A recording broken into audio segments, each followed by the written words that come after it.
Hi friends, कैसे हैं आप। स्वागत है आपका अपने ही चैनल क्रिक 11 फोकस पर। इस वीडियो में हम बात करने वाले ENG versus WI full stats plus info, यानी कि फुल इन डेप्थ एनालिसिस देखेंगे England versus West Indies test 1 का। अंतर्राष्ट्रीय क्रिकेट फाइनली वापस आ गया है और बहुत मजा आने वाला है ये मैच कवर करके। उम्मीद करता हूँ आप मजे से खेलेंगे। टेस्ट मैच है, 5 दिन चलेगा। ऑफकोर्स पहले 1-2 दिन बारिश के भी मौके हैं, लेकिन ये मैच अच्छा होना चाहिए आपके लिए। अच्छा क्यों होना चाहिए? क्योंकि अंतर्राष्ट्रीय क्रिकेट का हमने बहुत सारा वेट किया है, फाइनली वो वेट खत्म हो गया और बहुत मज़ा आया मुझे वीडियो बनाते हुए और आपको देखते हुए आने वाला है। क्योंकि जिस प्रकार का एनालिसिस मैंने इंटरनेशनल क्रिकेट में लास्ट टाइम किया था और छोड़ा था जहाँ पे, उसी से कैरी फॉरवर्ड करके उतना ही दमदार एनालिसिस करने की कोशिश की है। ये वीडियो आपको कैसी लगती है मुझे सच्ची सच्ची एक जेन्युइन फीडबैक कमेंट में ज़रूर देना, क्योंकि मैंने बहुत मेहनत करी है और मैं पूरी रात इस पर लगा रहा हूँ। अब आपको यार ये तो हमें प्लेयर इंटरनेशनल क्रिकेट वाले हैं, हमें पता हो सकता है, लेकिन देखते जाओ क्या क्या आपको पता लगने वाला है। चलिए वीडियो शुरू करते हैं। सबसे पहले अगर आप अभी तक टेलीग्राम पे नहीं जुड़े हो, टेलीग्राम पे जुड़ने के लिए आप नीचे वीडियो के डिस्क्रिप्शन के लिंक में जाओगे। डिस्क्रिप्शन में ब्लू कलर का लिंक पड़ा है, उस पर क्लिक करके हमारे यहाँ टेलीग्राम पे आ जाओगे। टॉस न्यूज़ प्रोबेबल 11, और क्योंकि वेदर का कुछ ऐसा हो सकता है, बारिश हो जाए तो डेडलाइन एक्सटेंड वगैरह हो सकती है। हर चीज़ आपको कहाँ पता लगेगी? आपको पता लगेगी टेलीग्राम पर। और एक गुड न्यूज़ है आपके लिए, क्योंकि मैं आज हाई चांस है इस मैच में आपके लिए गिव अवे रखने वाला हूँ। काफ़ी टाइम से मैंने गिव अवे किया नहीं है, आप लोगों का इतना प्यार है मेरे साथ तो मेरे को गिव अवे करना बनता है। मैं अभी देख रहा हूँ कि गिव अवे कहाँ करूँ। ऑफकोर्स मेरे को देखने की कॉस्टिंग मेरी कहाँ कम पड़ती है, जहाँ मेरी कॉस्टिंग कम पड़ेगी मैं वहाँ आपके लिए गिव अवे कराने की कोशिश करने वाला हूँ। कम कॉस्टिंग में मैक्सिमम ज़्यादा से ज़्यादा गिव अवे करने की कोशिश है। वीन्यू क्या रहेगा? द रोज बोल, यानी कि द एजिस बोल, साउथहैम्पटन एजिस बोल भी इसका नाम है। एक्सपेक्टेड है कि एक फास्ट ट्रैक होगा। अभी यहाँ पे रिसेंट में प्रैक्टिस मैचेस खेले गए थे Buttler team versus Stokes team के बीच में, यानी बटलर को कैप्टन बनाया गया था और स्टोक्स को, और कहा था खेलो। स्पिनर्स ने वहाँ पे मतलब कह सकते हो कि गेम में आ सकते हैं बाद में, लेटर डेज में। वहाँ पे थोड़ी स्लो विकेट थी, लेकिन उम्मीद है कि ये विच फास्ट होगी। ऑफकोर्स वो एक प्रैक्टिस विकेट थी अलग इसी पर्पस के लिए, तो हो सकता है इसीलिए स्लो हो। एक्सपेक्टेड है कि फास्ट होगी। और पिच का जो इंपॉर्टेंस रहता है टेस्ट मैच में, मुझे नहीं लगता वो किसी और में उतना रहता है। मतलब रहता है, लेकिन जो टेस्ट मैच में इंपॉर्टेंस होता है ना दोस्त, वो बहुत ज़्यादा होता है। तो पिच फैक्टर इज़ वेरी की। वी विल, मतलब मैं आपको अपडेट देता रहूँगा जैसे जैसे मुझे पता लगेगा। लाइव जाके देखूंगा। अभी तो मैंने सब के मतलब एक्सपर्ट्स का भी देखना है कि उनका क्या कहना है पिच के बारे में, तो मुझे पता लगेगा, वही मैं आपको टेलीग्राम में बताऊंगा। मज़ा बहुत आने वाला है। यहाँ पे अगर मैं आपको बता दूं, जो 2 टेस्ट मैच पिछले खेले गए हैं, एक 2018 में, एक 2014 में हुआ था लास्ट में, तो हम पहले 2018 वाला कंसिडर करेंगे। इंग्लैंड ने 246 रन किए पहली इनिंग में, इंडिया ने किए 273। इंग्लैंड ने किए 271, इंडिया ने किए 184 और ऑल आउट होगी पहली इनिंग्स में लीड लेकर भी। पहली इनिंग में फास्ट को 8 विकेट, स्पिनर्स को 2 विकेट। दूसरी इनिंग में फास्ट को 5 विकेट, स्पिनर को 5 विकेट। तीसरी इनिंग में फास्ट को 7, स्पिनर को 1। फोर्थ में फास्ट को 6, स्पिनर को 4।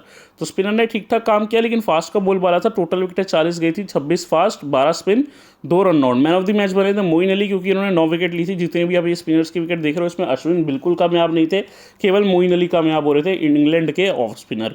60 रन से इंग्लैंड ने मैच निकाल लिया था। ये 2014 का मैच, इतना पुराना मैच देखने का कोई रेलेवेंस नहीं है, लेकिन मैं क्यों आपको दिखा रहा हूँ अभी आपको पता लगेगा। इस मैच में आप देखोगे तो जैसे जैसे मैच चलता गया, स्पिनर्स का बोलबाला बढ़ता गया, और आप वही देखोगे कि इंग्लैंड ने स्पिनर से ज़्यादा विकेटें लिए, इंडिया ने दी हैं। तो यहाँ पे आप भी यही देख रहे हो कि जबकि 15 विकेटें फास्ट ने ली, स्पिनर्स ने 15 ली, रन आउट 1 हुआ, लेकिन man of the match Anderson बने, क्योंकि इन्होंने पहली इनिंग्स में 5 WI लिया था, 5 विकेट हॉल। यहाँ पे मोइन अली भी आई थिंक काफ़ी विकेटें लेके गए थे, 7 से 8 विकेटें मेरे हिसाब से लेके गए थे। अगेन कौन काम आया? इंग्लैंड का ऑफ स्पिनर। लेकिन इस मैच पे मोइन अली खेल नहीं रहे। और कौन होने वाला है इंग्लैंड का ऑफ स्पिनर? अब देख सकते हो इन 2 मैचेस में इंग्लैंड के ऑफ स्पिनर ने कितना काम किया है। तो डॉम बेस यहाँ पे जो समर सेट के लिए खेलते हैं डोमेस्टिक में, वो यहाँ पे होने वाले हैं इंग्लैंड के लिए स्पिनर। पहले कहा जा रहा था कि इंग्लैंड की फुल सीम अटैक होना चाहिए, लेकिन ये जब मैंने देखे तो मुझे लगता नहीं है कि full seam attack, full pace attack लेके जाएगा। डोमिनिक बेस का आप देख सकते हो कितना जरूरी काम बन सकता है। राइट आर्म ऑफ ब्रेक ये भी मोइन अली की तरह करते हैं। Selection is under 5%। क्या आप इन्हें ग्रैंड लीग में ट्राई करना चाहोगे? बिल्कुल करना चाहोगे, ऊपर वाले स्टैट्स देखकर। इंग्लैंड की प्रोबेबल 11 देख लेते हैं। इन प्रोबेबल 11 के साथ आपको पता लग जाएगा कौन क्या करने वाला है। ये चीज़ें भी आप सारी देख लोगे। नीचे अभी मैं आपको बहुत अच्छी चीज़ें बताने वाला हूँ, आपको बहुत मज़ा आने वाला है, तो सरप्राइज होने के लिए रेडी रहिएगा। Rory Burns left hand batsman opening करेंगे। डोमिनिक सिबली, अच्छा कॉम्बिनेशन है इनका। एक तो लेफ्ट हैंडेड राइट हैंडेड है, और ये पहले दोनों सर्वे के लिए एक टाइम पे खेल चुके हैं। अब Dominic Sibley I think Warwickshire move कर रहे हैं, लेकिन कर गए हैं इनफैक्ट, और रोरी बर्न्स तो अभी भी सर्रे के लिए खेल रहे हैं, जो इनका एक काउंटी है। जो डेनली केंट के प्लेयर है, राइट हैंड बल्लेबाज, leg spin. Jack Crawley Essex के लिए खेलते हैं, राइट हैंड बल्लेबाज। ओले पोप भी राइट हैंड बल्लेबाज, अच्छे प्लेयर हैं, ये भी सर्रे के लिए खेलते हैं। बेन स्टोक्स, इनका तो आपको क्या बताना, धर्म में है ये वगैरह, ये तो इंग्लैंड के लिए रेगुलर खेल रहे हैं। कैप्टन है इस बार यहाँ पे, मेन कैप्टन जो रूट के बर्थ ऑफ अ चाइल्ड है, तो वो जा रहे हैं वहाँ पे अपनी वाइफ के पास, सेकंड उनका बेबी होने वाला है इस वजह से। डोमिनिक बेस्ट है, जोफ्रा आर्चर है, स्टुअर्ट ब्रॉड है, जेम्स एंडरसन है, ये इनके लिए 4 गेंदबाज होने वाले हैं। ऑफ कोर्स जॉस बटलर करेंगे टीम के लिए wicket keeping and right hand बल्लेबाजी, लैंकाशायर प्लेयर, वेरी इंपॉर्टेंट। ठीक है, अब आप सोचोगे यार मैंने तो बस आपको ये सब बता दिया, स्टैट्स कौन बताएगा, जो कि किसी ने भी नहीं बताया होंगे। इंटरनेशनल मैच है ना, स्टैट्स क्या करेंगे, बता देंगे बस ये राइट हैंड बल्लेबाज है, ये फास्ट बॉलिंग कर लेते हैं, नहीं। Mark Wood right arm fast, Chris Woakes right hand बल्लेबाज plus right arm fast medium. अब हम देखेंगे इन सबका इंटरनेशनल स्टैट्स, अभी नीचे काउंटी के भी दिखाऊंगा कुछ प्लेयर्स के जो ज़रूरी है, जिनके बारे में हमें इतना पता नहीं है, जैसे डोमिनिक सिबली, जो डेनली, मतलब जो डेनली के बारे में फिर भी पता है, बट देखते हैं। ये इंटरनेशनल स्टैट्स हैं इनके। बेन स्टोक्स सबसे अच्छे स्टैंड आउट प्लेयर मेरे लिए, 63 मैच में 4000 रन, एवरेज 36, विकेट 147, बढ़िया ऑलराउंडर, रिच वेरिएंट, मतलब काफ़ी अच्छी फॉर्म से चल रहे हैं और इनको ज़रूर देना है आपको। फिर आते हैं जॉस बटलर, टीम के वाइस कैप्टन, 2100 रन कर चुके हैं, लिमिटेड ओवर्स में आप कह सकते हो बेहतर हैं, लेकिन यहाँ पे कम नहीं है, और स्पेशली इस ग्राउंड पे इनका रिकॉर्ड आपको नीचे अभी देखना है क्या इन्होंने किया था। जो ये वाला मैच था, इस वाले में जॉस बटलर ही काफ़ी अच्छा डिफरेंस बन के गए थे। यहाँ पे अगर आप देखोगे तो of course James Anderson one of the best bowlers, I think जितने भी प्लेयर्स अभी खेल रहे हैं उसमें ये हाईएस्ट विकेट टेकर हैं जो रिटायर नहीं हुए हैं, और आई थिंक फास्ट बॉलर्स में ये है ही हाईएस्ट विकेट टेकर। तो you are seeing a legend playing James Anderson in terms of swing bowling, one of my favourite bowlers personally. Stuart Broad थोड़ा सा इनका रिस्क है, हो सकता है इनकी जगह मार्क वुड खेलें, अभी ये इनकी बात चल रही है, क्योंकि मार्क वुड बहुत अच्छी रिवर्स स्विंग कर सकते हैं, जिस वजह से मार्क वुड को खिलाया जा सकता है, और स्टुअर्ट ब्रॉड को पहले मैच में रेस्ट मिल सकता है। 138 मैच में 485 विकेट, किसी से कम नहीं है स्टुअर्ट ब्रॉड, लेकिन मार्क वुड भी अच्छे हैं, 15 मैच में 48 विकेट। क्रिस वोक्स का खेलने का कम चांस है, इनको काफ़ी लोगों ने सिलेक्ट किया बिकॉज ऑलराउंडर है, बट इनका खेलने का कम चांस है क्योंकि जोफ्रा आर्चर खेलने वाले हैं। 7 मैच में विकेट 30 है, लेकिन आप जानते हो जोफ्रा आर्चर को वो क्या कर सकते हैं। डोमिनिक बेस्ट 4 मैच में 112 रन है, विकेट 11 है, मुझे आज तक याद है इनकी एक ही 50 है आई थिंक, और वो जॉस बटलर के साथ पार्टनरशिप में आई थी नीचे करके। आई एम नॉट श्योर किसके सामने थी, जहाँ तक मुझे याद आ रहा है एशेज़ में थी या पाकिस्तान के सामने थी, इन दोनों में से किसी में थी, मोस्ट प्रोबेबली पाकिस्तान के सामने। ओले पोप है, 7 मैच में 430 रन, एवरेज 47, और 1 सेंचुरी और 3 हाफ सेंचुरी लगा चुके हैं ऑलरेडी अपने छोटे से करियर में, 11 इनिंग में, मतलब 4 बार, यानी कि हर तीसरी इनिंग में सेंचुरी या 50 कर रहे हैं। बेन स्टोक्स का ऑलरेडी बता दिया। Crawley is a text book player, मतलब technique wise very solid player, I really like him. जो अभी Ben Stokes versus Jos Buttler की टीम का मैच हुआ था, दोनों इनिंग्स में अच्छा खेले थे, 30-40 प्लस किया था, एंड आई थिंक ये आपके लिए बहुत अच्छी डिफरेंशियल पिक बनेगी ग्रैंड लीग में। तो Jack Crawley will be your second differential pick along with Dominic best. जो डेनली 14 मैच में 780, average 30, wicket 2, amazing. Dominic Sibley 6 match में 362 रन, एवरेज 40, और रोरी बर्न्स 15 मैच में 33 की एवरेज। काफ़ी अच्छे प्लेयर हैं, एक्सपीरियंस प्लेयर हैं, 1000 रन अपने इस मैच में पूरे करने की कोशिश करने वाले हैं। वेस्ट इंडीज़ की टीम में जाने से पहले मैं आपको इन इंग्लैंड प्लेयर्स का साउथहैम्पटन का रिकॉर्ड दिखाऊंगा। जॉस बटलर यहाँ 2 मैच खेले हैं 3 इनिंग में। देखो साउथहैम्पटन में टेस्ट मैचेस हुए ही कम है, तो इतना ही रिकॉर्ड है, और कोई खेले नहीं है, क्योंकि जो इनके हाईएस्ट स्कोरर्स है एलेस्टर कुक वगैरह वो सब रिटायर हो गए हैं, और जो रूट वगैरह वो आज खेल नहीं रहे। 2 मैच में 175 run, highest 85, average 58। Anderson 3 match में 6 इनिंग करके 13 विकेटें, स्टुअर्ट ब्रॉड 3 मैच में 6 इनिंग करके 9 विकेटें। तो ये इनके रिकॉर्ड है। एंडरसन का रिकॉर्ड काफ़ी बढ़िया लगा, जॉस बटलर का भी रिकॉर्ड अच्छा है, और यहाँ बैट्समैन कंपैरिजन पे आ जाते हैं। जॉस बटलर भी आपके लिए थर्ड आप डिफरेंशियल चॉइस मान के चलो, क्योंकि इनको कम लोग लेंगे, स्मॉल लीग में भी आपके काम आ सकते हैं। तो 3 हो गई अब, ठीक है, इंग्लैंड से। बैट्समैन कंपैरिजन, ये कंपैरिजन था बहुत ज़रूरी। आपको ये कंपैरिजन ज़रूरी क्यों था? क्योंकि ये एक की डिसीजन बनेगा कि आप किसको लेके जाते हो इनमें से। ये 5 प्लेयर्स नए हैं जो इंग्लैंड की टीम में, इतना शायद आप जानते रहो, कुछ कुछ को हो सकता है आप जानते हो, वैसे कम ही चांस है। जो डेनली को आपने आईपीएल में खेलते देखा है, तो मे बी आपने मतलब खेले नहीं थे, केकेआर में पिक हुए थे, तो मे बी आप जानते हो। 210 मैच खेले हैं, 12,000 कर रहे हैं, 36 की एवरेज है। एवरेज वाइज ठीक है, लेकिन एक्सपीरियंस बहुत ज़्यादा है, और कह सकते हो कि अच्छे प्लेयर हैं। स्पिन भी कर लेते हैं, तो इंग्लैंड की वेस्ट इंडीज़ की टीम के आगे लेग स्पिनर काम कर सकता है। बॉलिंग कम करेंगे, लेकिन हो सकता है 1-2 विकेट ले जाएं तो हमें सीधा पॉइंट दे जाएंगे। रोरी बर्न्स बहुत रुला सकते हैं सामने के प्लेयर्स को, क्योंकि इनमें वो टेक्निक और क्षमता है। 9200 run in only 132 matches, average 42, ठीक है। 50s को हंड्रेड्स में कन्वर्ट करने में इनको मुश्किल होती है, but he is a regular 50 maker in county season. फिर आते हैं जैक क्रॉली।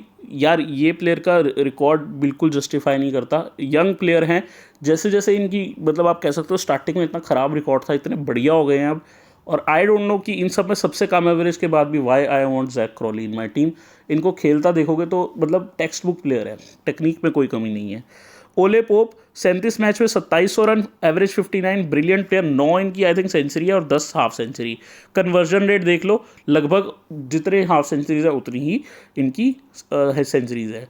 और यही बात डोमिनिक सिबली की, इनका भी ऑलमोस्ट है 15 आई थिंक हाफ सेंचुरी और 20 आई थिंक हाफ सेंचुरी और 15 सेंचुरी है। तो ये भी अच्छे प्लेयर हैं।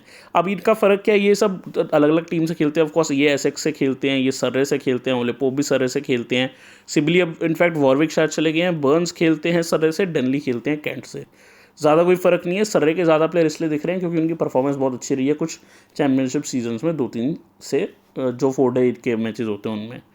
चलिए अब ये तो हो गया। अब इसमें आपको टेलीग्राम में घुसना है। इंग्लैंड की टीम की हमने कर ली गजब से बात, एकदम अच्छे से। अब हम करने वाले हैं यहाँ वेस्ट इंडीज़ की टीम की बात। ये इंग्लैंड का आपको रिकॉर्ड याद रखना है। इंपॉर्टेंट प्लेयर्स मैं आपको भी अपनी टीम सेलेक्ट करते हुए बताऊंगा। क्रेग ब्रेथवे वेस्ट इंडीज़ के लिए ओपनर है और की प्लेयर रहेंगे बल्लेबाजी में। इनका एक चीज़ जो मैं आपको बता दूं, मैं इनको टीम से छोड़ने वाला था, फिर जब मैंने थोड़ी रिसर्च करी तो मुझे पता लगा क्रेग ब्रेथवे तो काउंटी खेल रखे हैं। काउंटी यानी कि ये जो सर्रे वगैरह टीम्स होती हैं इनमें से किसी से खेल चुके हैं इंग्लैंड के काउंटी सीजन में, तो इनको एक्सपीरियंस है इंग्लिश कंडीशंस में खेलने का। तो ये तो इनकी टीम का की प्लेयर बन गया, तो इसको छोड़ना रिस्की हो गया है। जॉन कैम्बेल एक एग्रेसिव प्लेयर है, तेज़ खेलने की कोशिश करते हैं बट इनकंसिस्टेंट है थोड़े। चलते हैं तो तेज़ चलते हैं, लेकिन क्या एंडरसन इन्हें चलने देंगे, I really doubt. Shai Hope right hand बल्लेबाज plus wicket keeper. Shamarh Brooks right hand बल्लेबाज, मुझे लगता है ये पोजीशन थोड़ी रिस्की है, कोई भी खेल सकता है। Shai Hope is one of the technically gifted players, he is one of my favourite players. आपको विकेट कीपिंग सेक्शन में गिवन है, यहाँ गलत लिखा है मैंने विकेट कीपर, ये विकेट कीपिंग नहीं करेंगे क्योंकि शेन डॉरिच विकेट कीपिंग करेंगे मेरे दोस्त, जो आपको ये दिख रहे हैं। छोटे कद के प्लेयर है लेकिन 3 सेंचुरीज लगा चुके हैं, बड़े रन्स करने की क्षमता है। रॉस्टन चेज ऑफकोर्स इनकी टीम के लिए की प्लेयर, बल्लेबाजी के तौर पे भी और स्पिन के तौर पे भी। Jason Holder very good allrounder. Rahkeem Cornwall थोड़े मोटे हैं लेकिन रन्स भी मोटे कर सकते हैं, विकेटें बहुत निकालते हैं और रन्स भी कर सकते हैं। एजेस बहुत दे देते हैं। जो इन्होंने 2 टेस्ट मैच खेले हैं सब में ऑलमोस्ट एक जैसे ही आउट हुए हैं। Kemar Roach, Alzarri Joseph, Shannon Gabriel, तीनों मस्त फास्ट बॉलर, काफ़ी अच्छे। केमार रोच यानी कॉकरोच तो आपको पता है कितने तगड़े हैं ही। क्या इन पे कोई जेम्स एंडरसन वगैरह हिट छिड़क पाएंगे? क्या बेन स्टोक्स इन पे हिट छिड़क पाएंगे या इन रोच उल्टा उनको तंग कर देंगे? Very good fast bowler, already कह सकते हो कि एक कामयाब बॉलर है। अल्जारी जोसेफ आईपीएल की डेब्यू आपको याद होगी, मुंबई इंडियंस के लिए आते ही 6 विकेटें ली थी और उसके सेकंड मैच में 0 विकेटें। ये आपको बताता है कि ये प्लेयर अच्छा प्लेयर है, इसका टेस्ट रिकॉर्ड अच्छा नहीं है।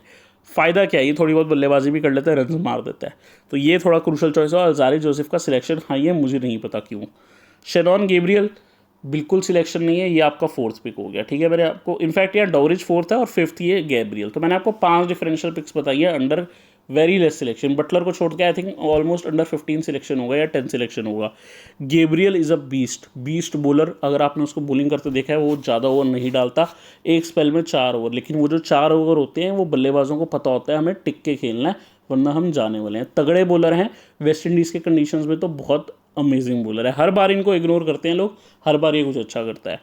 ठीक है, अब बेंच पे ये दिखेंगे बोनर, इन्होंने अभी तक खेला नहीं है वेस्ट इंडीज़ के लिए। रेमन रीफर अच्छे प्लेयर हैं लेकिन मेरे हिसाब से खेलेंगे नहीं। चमार होल्डर और जर्मेन ब्लैकवुड आपको बता दूँ एक एग्रेसिव मोड के प्लेयर है, तेज़ खेलते हैं और मुझे एक टाइम पे बहुत अच्छे लगते थे वेस्ट इंडीज़ के प्लेयर।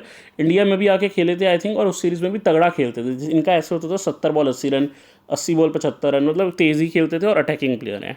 अब हम यहाँ पे स्टैट्स देख लेंगे।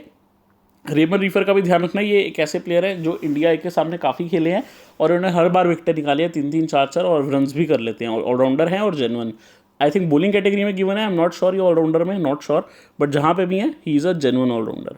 अब सबके स्टैट्स आप देख रहे हो, इसमें कुछ प्लेयर्स के आपको दिखेंगे, जैसे एन बोनर के ये स्टैट्स फर्स्ट क्लास रिकॉर्ड, जहाँ मैंने FC लिखा हुआ है क्योंकि ये क्या है कि खेले नहीं है वेस्ट इंडीज़ के लिए। बोनर मेरे हिसाब से खेलेंगे नहीं, मेनली बल्लेबाज हैं जो विकेट भी निकाल लेते हैं, 45 विकेट लिए हैं, ठीक ठाक रिकॉर्ड। इसके अलावा रेमन रीफर एक मैच में 52 run, wicket 2, amazing first class record, काफ़ी अच्छा रिकॉर्ड है फर्स्ट क्लास का। ठीक है, इसके बाद हम बात करेंगे चमार होल्डर, 19 मैच में 38 विकेट है, यहाँ पे आई थिंक मैंने गलत लिख दिया है, सॉरी 38 इनिंग में 76 विकेट है, सही लिखा है एकदम फर्स्ट क्लास में। ठीक है, ये 3 प्लेयर मेरे हिसाब से नहीं खेलेंगे। अब जर्मन ब्लैकवुड और ब्रूक्स में से से एक खेलेगा। ब्रूक्स 3 मैच में 174 रन 111 का हाईएस्ट है, अफगानिस्तान के सामने सेंचुरी लगाई थी। जर्मीन ब्लैकवुड 28 मैच में 1362 रन, मुझे ज़्यादा अच्छे लगते हैं ब्लैकवुड। अगर अपने आई पे आ गए तो काफ़ी रिस्की, मतलब काफ़ी रिस्क भरे स्ट्रोक्स लगाते हैं, लेकिन ऑलवेज वर्क करते हैं, सरप्राइज़ कर सकते हैं आपको इंग्लैंड के सामने एग्रेसिव खेल के। बट प्रॉब्लम यह है ब्रूक्स और ब्लैकवुड में से कोई एक खेलेगा मोस्टली। अब यहाँ पे अब हम बात करेंगे जो हमें खेलते दिखेंगे ही। शाय होप ओनली 27 की average, the stats don't justify his talent, we know कितना तगड़ा प्लेयर है। 2 सेंचुरी 5 हाफ सेंचुरी और काफ़ी अच्छा प्लेयर है Shai Hope, text book player, अच्छा मतलब टेक्निक वाला। शेन डॉवरिज 32 मैच में 1400 run, 3 century 8 half century. Starting के 15-20 मैच खोल के देखोगे आपको इसके स्टैट्स एकदम बेकार, लेकिन कुछ टाइम से ये बंदे को पता नहीं क्या हो गया, इसने इकट्ठे इनिंग्स पे इनिंग्स खेली और तगड़ी इनिंग्स खेली हैं। है ये मतलब देख के आपको लगेगा नहीं कि इतने कर पाएगा, लेकिन ये क्योंकि कैचेस भी कर रहा है, विकेट कीपिंग भी कर रहा है और एज कैच का आपको 8 पॉइंट मिल रहा है, तो he can be solid differential pick over Shai Hope. Kraigg Brathwaite का रिकॉर्ड अच्छा है, 3400 रन एवरेज 33 से 59 मैच में। बाकी मुझे खास रिकॉर्ड इनके बॉलर्स में होल्डर का लगा, एक अच्छे ऑलराउंडर 200 कर चुका है, आई थिंक इंग्लैंड के सामने ही की थी।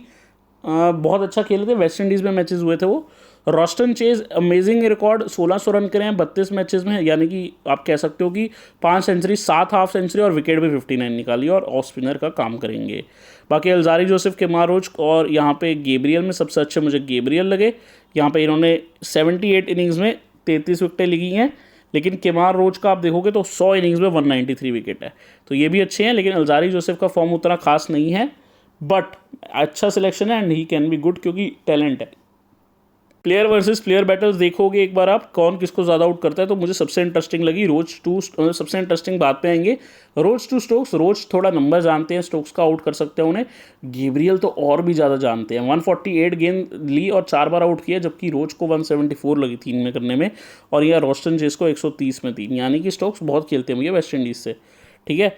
और यहाँ पे अगर आप देखोगे जेम्स एंडरसन, इनका मुझे सबसे तगड़ा लगा, क्रैग ब्रेथवे को आउट कर सकते हैं जेम्स एंडरसन।